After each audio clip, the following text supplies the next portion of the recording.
Hey, what's up, y'all? It's poppin'. It's D. About to react to this impressive vid. I'm a few days late on reacting to this whole situation.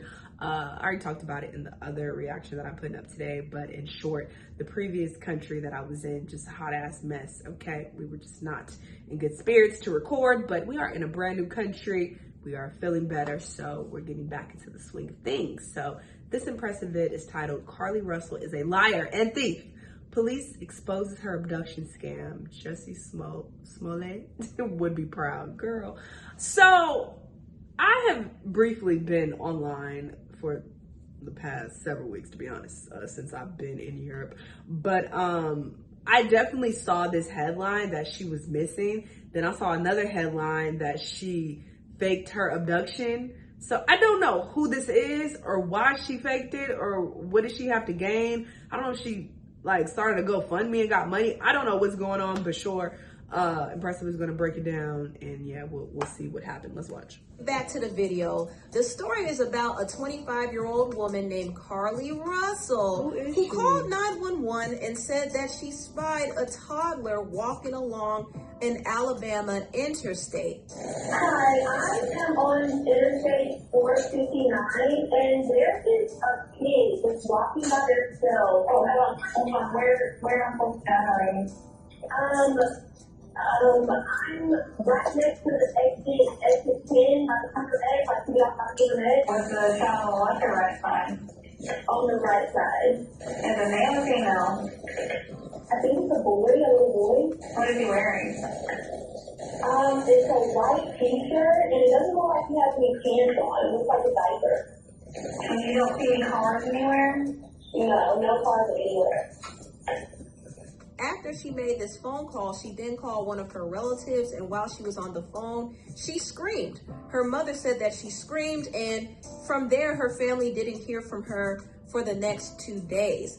And news began to spread like wildfire that Carlee was abducted after she was checking on a child on the side of the highway. And of course, when people heard this story, they were just very concerned. I mean, just to think about a child being missing and a person trying to do the right thing and check on the child, and for them to go missing was just heartbreaking to hear. And because the story got so much attention so quickly, it did put more pressure on the police force to really find Carlee and this child. And not only that, to find the person who was doing the abducting, because child trafficking is very serious. So they had to find the perpetrator as well. So this was a huge thing. A lot of resources were put into this search. The FBI got involved. Ooh. People were raising thousands of dollars. Oh, bitch, you going to jail wasting people's time. I mean, it was a big thing. And Carlee managed to make her way back home 2 days later. She walked home, and when people heard this, they were rejoicing. Carlee made it out alive, but they still had questions. What happened to the child, and who were the abductors? Where are they? Did they get away? I mean, there were a lot of questions, and the public wasn't getting any answers at all. But this was the story that Carlee told the police. She said when she got out to check on the child, there was a man with orange hair and a big bald spot, and he grabbed her, and he had his female companion with him. And they kidnapped her, pushed her in the car, and blindfolded her. They then took her to a house, and they had her get undressed. And she said that they only took pictures of her. After that, the woman came in and played with her hair and fed her cheese crackers. Miraculously, she was able to escape, and she ran through the woods and made her way home. This is what she told the police. The investigators were not coming up with much evidence at all. They retraced her steps before the alleged kidnapping, and they found her cell phone and her wig in the car. So her wig was missing, but apparently she wasn't missing. Now, as this story began to unfold, more and more people began to believe that this was a hoax. Now, what's interesting is there was a post on Facebook that started going viral, and this post made some pretty wild allegations about Carlee. They said she got caught stealing from work that day, failed out of nursing school, and has been on drugs. She had her friend behind her, and that's who picked her up. She was with her friend all weekend. The police knew she was safe because she blocked her ex-boyfriend weeks ago, and she added him back while she was abducted. He called the cops to tell them half a day before she went back home. She planned to disappear, realized that this wasn't gonna work. Wild. Now, the tea about her stealing from her job might be true because the police did find that she was searching on how to take from a register, and she was found with over $100 stuffed in her sock. It was also alleged that she checked in the Red Roof Inn, and there's footage of it. And the family apparently knew that, okay, something about her story is off. However, they had to save face because they didn't want to be embarrassed. They probably really believed something happened to their daughter, but to find out that she possibly lied was definitely embarrassing. So they had to save face, or at least they tried to. She found her way back to us. However, we can't discuss the details of that.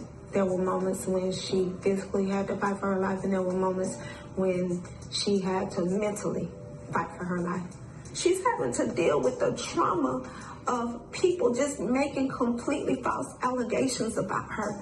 Now, you saw when the mother emphasized that she mentally had to fight. So it could be that she was dropping a hint that, okay, her daughter might have been mentally off. Now, I want to get into what the police found out about this whole case. Now, they played the 911 call, and Carlee lied and said that there were no cars around.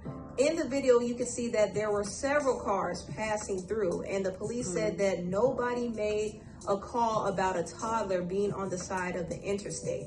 So that's red flag number one. Number two, when Carlee made that 911 call, she said that she was following the toddler for 600 yards. Now, can you imagine a toddler walking barefoot for 600 yards? 600 yards is like 6 football fields long. So that right there is crazy. Red flag number three, the police dug into Carlee's phone records and found out that she was making wild searches about how to steal money and other different topics relating to abduction. She even typed in what is the limit, the age limit to be on Amber Alert. So it seemed like she was plotting and planning on how to be kidnapped. Listen to this mess. I know you are. Detectives continue analyzing data from Carlee's cell phone that was left behind at the scene. On July 11th at 7:30 a.m., the term, "You have to pay for an Amber Alert" was searched. On July 13th at 1:03 a.m., the day of her disappearance, the term, "How to take money from a register without being caught" was searched. On July 13th at 2:13 a.m., the day of her disappearance, the term, "Birmingham bus station" was searched. On July 13th, 2:35 a.m., a search for a one-way bus ticket from Birmingham to Nashville was conducted with a departure date of July 13th.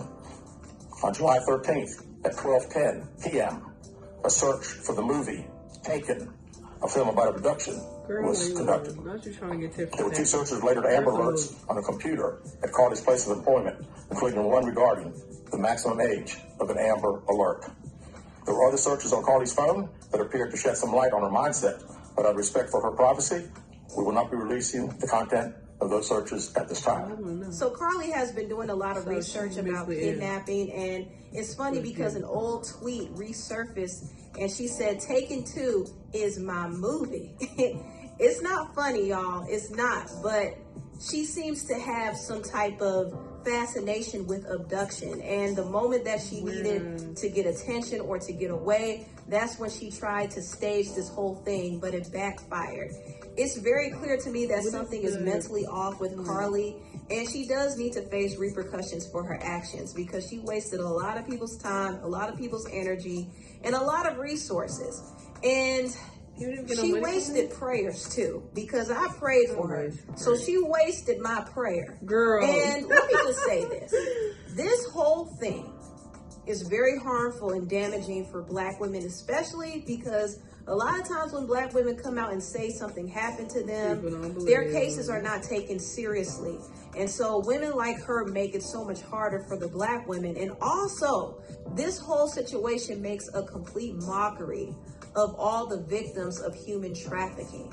It makes a complete mockery of every one of those victims. And I don't want people to allow this case to dissuade them from believing others who claim to be victims, because it's not fair to the real victims out there. Human trafficking is a real thing, and it should be taken extremely seriously. But unfortunately, there are some people who don't take it seriously at all. They make light of it, they make lies about it, and they try to suppress the stories about it. In fact, there's a movie out there called The Sound of Freedom, and it's a real life story about a father who rescued his children from child traffickers. And unfortunately, this movie has not been getting the backing from Hollywood. In fact, it seems as if it's almost being suppressed in some ways. Also, the studios delayed the production of this movie for years. So it seemed like they were trying to suppress this story, but thankfully it's out and people have been going out to see it. If you want to see it, it is in select theaters right now. But stories like this are very important, and it's really a shame that you have clowns like Carlee who are making mockery of real life victims of human trafficking. It's very, very sad. But anyway, tell me what you all think about Fucking Carlee, why would you do this, girl? This is dumb. I'm so confused, and you didn't even gain anything from it. That's what makes it even worse. I mean, obviously, it would have been wrong regardless, either way. But the fact that you gained absolutely nothing from it makes it even more idiotic. When she had the title being that she's a thief, I'm thinking that she had a GoFundMe and got hundreds of thousands of dollars or some shit like that. That would have made a bit more sense. I mean, still would have been wrong, but it's like, okay, she's scamming. She's trying to get some money. But we did all this for a fucking attention? She was calling you a thief because you stole 100 measly ass dollars from a register. But you did all of this and faked your abduction for attention at your big ass age at 25. You wanted attention this bad? Like a child? That you willing to do all of this? Like this boggles my mind. I'm so confused by this story. And I don't feel like she's setting black women back, because what other black women are doing this? I've never heard no weird ass wild story like this in my life. So I highly doubt that people will let her be the face of black women. And next time something happens, we're not gonna believe her. Cause remember that Carlee situation? Like, I don't think that she set nobody back. I think that people have enough common sense to realize this is a one-off situation and she's fucking weird. And yeah, something is definitely mentally off with her. But yeah, this is just sad, girl. And I was trying to give her the benefit of the doubt, even though the boyfriend said that she unblocked her, or she unblocked him, the ex-boyfriend. I was still just like, maybe he got the dates wrong. Maybe he's confused. What are the details? What's the proof? But when the proof started coming out, I was like, all right, clearly she faked this, and this is just sad. I hope she definitely faces some type of charges, because this is fucked up. You can't do shit like this. And that'll definitely discourage other people from doing it in the future if she has to pay some fines, does some jail time, or whatever the case, because yeah, this is wild. Y'all let me know what y'all think though. Let me know what other videos you want to watch, and I'll see you on the next one. Bye!